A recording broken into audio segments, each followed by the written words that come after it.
DRC03A ஒரு புது ஃபார்மை ஜிஎஸ்டி போர்ட்டல்ல இப்போ இன்ட்ரடியூஸ் பண்ணியிருக்காங்க. Welcome to GST with Sharada in shorts.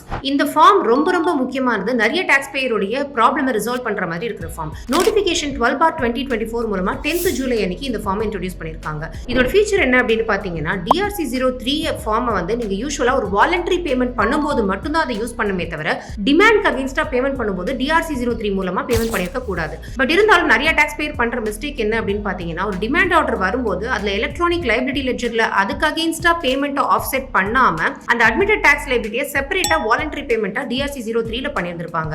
இதனால என்ன ப்ராப்ளம் ஆகுதுன்னு பாத்தீங்கன்னா, ஒரு சைடு லைபிலிட்டி ஓப்பனாவே இருக்கு, இன்னொரு சைடுல நீங்க வாலண்டரி பேமெண்ட் பண்ணதும் ஓப்பனாவே இருக்கு. சோ இந்த DRC03A அப்படின்ற இந்த புது ஃபார்ம்ல அவங்க என்ன ஃபீச்சர் கொடுத்திருக்காங்க அப்படின்னா, இது ரெண்டுத்தையும் ஆஃப்செட் பண்றதுக்கான ஃபீச்சர் இருக்கு. which means அந்த DRC03A வை நீங்க ஓபன் பண்ணி அதுல ஒரிஜினலா நீங்க ஃபைல் பண்ண DRC03 ஓட அந்த ARN நம்பரை போட்டுட்டு அதுக்கு அகைன்ஸ்டா இந்த டிமாண்ட் ஆர்டருக்கான ரெஃபரன்ஸ் நம்பரையும் போட்டு ரெண்டுத்தையும் மேட்ச் பண்ணி நீங்க ஃபைல் பண்றீங்க. சோ இது பண்றதுனால உங்களோட ஓபன் லயபிலிட்டி க்ளோஸ் ஆயிடுது, ரெக்கவரி ப்ரொசீடிங்ஸ் எதுவுமே வராம ஸ்டாப் ஆகும். முக்கியமான இன்னொரு விஷயம், இப்ப ongoing interest and penalty waiver scheme வரப்போறதுனால அதுல முக்கியமான ஒரு கண்டிஷன், நீங்க ஃபுல் டாக்ஸ் லைபிலிட்டியை கட்டிட்டீங்களா அப்படின்ற ஒரு செக் தான். சோ சிஸ்டம் நீங்க இது ரெண்டுத்தையும் ஆஃப்செட் பண்ணா மட்டும் தான் அந்த லைபிலிட்டியை நீங்க பேமெண்ட் பண்ணியாச்சு அப்படின்ற ஒரு ரெகக்னிஷனும் கொடுக்கும். சோ நீங்க எங்கெல்லாம் DRC03 மூலமா வாலண்டரி பேமெண்ட் பண்ணிருக்கீங்களோ அங்கெல்லாம் மிஸ் பண்ணாம இந்த 3A ஃபார்மையை ஃபைல் பண்ணிடுங்க.